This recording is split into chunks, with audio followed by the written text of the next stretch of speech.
श्री स्वामी समर्थ. स्वामी सांगतात, बाळा, आपल्या वाईट काळात आपली साथ सोडून गेलेल्या लोकांकडे दुर्लक्ष करत चला, त्यांच्याकडे जास्त लक्ष देऊ नकात. पण ज्यांनी तुमच्या वाईट काळात देखील तुमची मदत केलेली आहे, तुमची साथ दिलेली आहे, अशा व्यक्तींना चांगली वेळ आल्यावर त्यांचे मोल कधीही विसरू नकात. त्या व्यक्तींना तुम्ही कधीही विसरू नकात.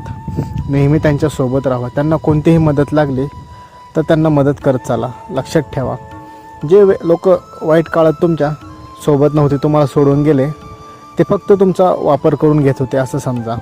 त्यांना फक्त तुमच्या चांगल्या वेळेची गरज होती. तुमच्या चांगल्या वेळेत त्यांना त्यांची गोष्टी भागवून घ्यायच्या होत्या. त्यांना तुमच्याकडून काहीतरी हवे असाय होते, म्हणून ती लोक तुमच्या चांगल्या वेळेत तुमच्यासोबत होती.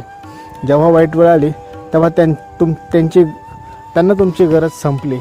तुमच्याकडून आता काहीच भेटणार नाही हे त्यांच्या लक्षात येते. त्यामुळे ती लोक तुम्हाला सोडून जातात. त्यामुळे या लोकांकडे जास्त लक्ष देऊ नकात. या उलट तुमच्या वाईट वेळेत देखील जी लोक होती, जी तुम्हाला मदत करत होती आणि तुमचे चांगले दिवस यावे म्हणून कष्ट करत होती, अशा लोकांना मात्र तुमच्या चांगल्या वेळेत कधीही विसरू नकात. त्यांना आदराने आनंदाने ठेवा. त्यांची काळजी घ्या. हे लोक खूप महत्त्वाचे आणि मौल्यवान लोक असतात. हे तुमच्या वाईट प्रसंगात देखील तुमच्यासोबत असतात. त्यामुळे अशा लोकांना तुम्ही कधीही विसरू नकात. त्यांना कधीही तुमच्यापासून अंतर देऊ नकात. लक्षात ठेवा, जीवनामध्ये ध्येय साध्य करायचे असेल तर एक गोष्ट नेहमी लक्षात ठेवायची. ध्येय साध्य करणे कितीही कठीण असू द्यात, पण जर का तुमच्या मनामध्ये आत्मविश्वास असेल, तुम्हाला विश्वास असेल की तुम्ही ही गोष्ट करू शकता, तुम्ही हे ध्येय साध्य करू शकता, तर मात्र मग अशक्य असे काहीच नाही आहे. तुम्ही तुमच्या मनामध्ये दृढ निश्चय केला आणि विश्वास ठेवला की मला ही गोष्ट हवी आहे, मला हे ध्येय गाठायचे आहे आणि मी ते गाठणारच. लक्षात ठेवा, तुम्ही जोपर्यंत मनामध्ये दृढ निश्चय करत नाहीत, जोपर्यंत तुम्ही मनामध्ये ठरवत नाहीत, तोपर्यंत तुमचा आत्मविश्वास वाढत नाहीत. जोपर्यंत तुमचा आत्मविश्वास वाढत नाही तोपर्यंत तुम्हाला खात्री होत नाही. त्यामुळे लक्षात ठेवा, ध्येय साध्य करणे कितीही मोठे कठीण असू द्यात, पण तुमच्या मनामध्ये जर का आत्मविश्वास असेल तर अशक्य असे काहीच नाही आहे. तुम्हाला जे काही हवे आहे ते सर्व काही नक्कीच मिळेल. फक्त तुम्ही मनामध्ये आत्मविश्वास ठेवा. तुमचा जर का स्वामी समर्थांवर विश्वास असेल आणि तुम्ही स्वामींचे भक्त असाल तर आत्ता लगेचच या चॅनलला तुम्ही सबस्क्राईब करून घ्या आणि सोबतच कमेंट बॉक्समध्ये श्री स्वामी समर्थ हे 3 वेळा लिहायचे आहे. स्वामी पाहत आहेत, तुम्ही ही गोष्ट करताय की नाही करताय. कमेंट बॉक्समध्ये 3दा श्री स्वामी समर्थ लिहायला विसरू नकात. स्वामी सांगतात, शुद्ध अंतकरणाने ठेवून नाम घेतले तर भगवंताच्या कृपेने तुमच्यावर भगवंताची कृपा होतच असते. तुम्ही फक्त शुद्ध अंतकरणाने आणि चांगल्या मनाने देवाची आठवण काढायची असते. देव तुमच्या सोबतीला नेहमी असतोच, पण ज्याचे मन शुद्ध असते, ज्याच्या मनामध्ये कोणतेही कपट नसते, छळ भावना नसते, त्याला देव दिसतोच. प्रत्येक त्याच्या प्रवासात सहवासात त्याला देवाचे असण्याची जाणीव होत असते. या उलट ज्या व्यक्तीच्या मनामध्ये छल कपट असते, त्याने कितीही पूजा करू द्या, काहीही करू द्यात, त्याला देव पावत नसतो. त्याने कितीही उपवास करू द्यात, काहीही करू द्यात, त्याला देव पावत नसतो. ज्या माणसाच्या मनामध्ये प्रेम श्रद्धा असते, दुसऱ्याला काहीतरी देण्याची भावना असते आणि ती निस्वार्थ असते, देव त्याच्यासोबत नेहमी असतो. देव त्याला काही कमी पडू देत नाही आयुष्यात. त्याला जे काही हवं आहे ते सर्व काही त्याला मिळते.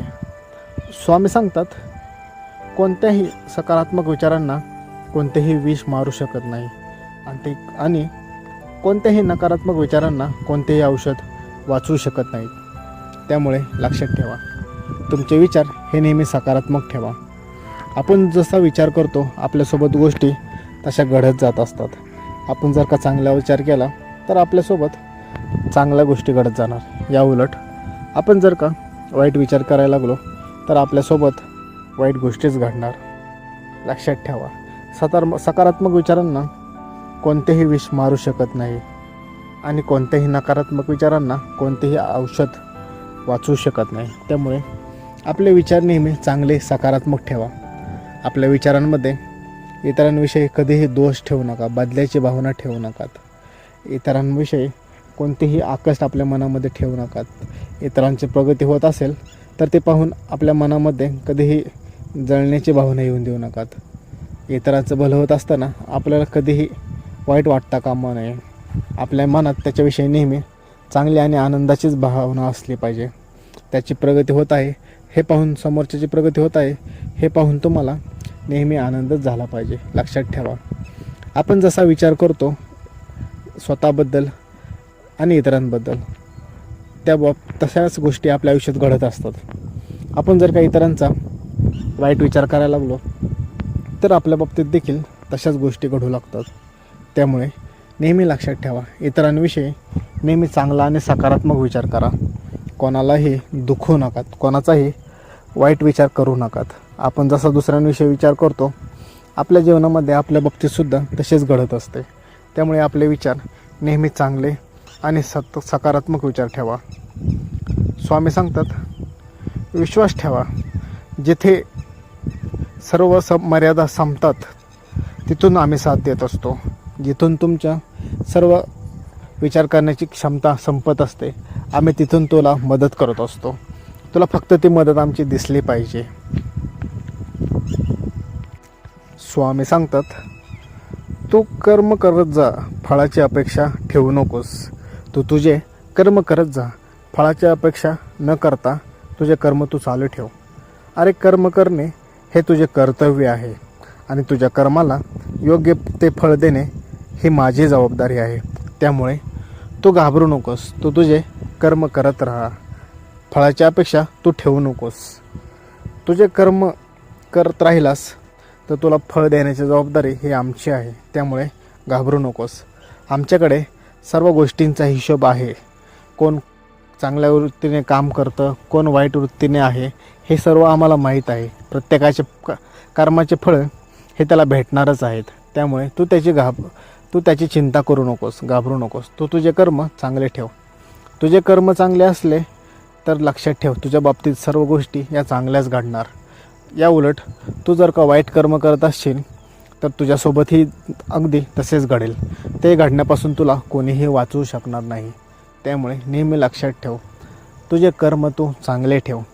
तुझ्या कर्मांमध्ये इतर कोणालाही त्रास होता कामा नये. तुझे कर्म नेहमी चांगले आणि स्वच्छ ठेव. तुझ्या कर्मांमुळे दुसऱ्या कोणालाही त्याचा त्रास होता कामा नये. तुझे कर्म जर का चांगले आणि प्रामाणिक असतील तर तुला त्याचे फळ नक्कीच भेटेल आणि तेही लवकरच भेटतील. त्यामुळे आपले कर्म चांगले ठेव, कोणत्याही फळाची अपेक्षा करू नकोस. तुझ्या कर्मामुळे तुझे फळ तुला भेटणारच आहे. श्री स्वामी समर्थ.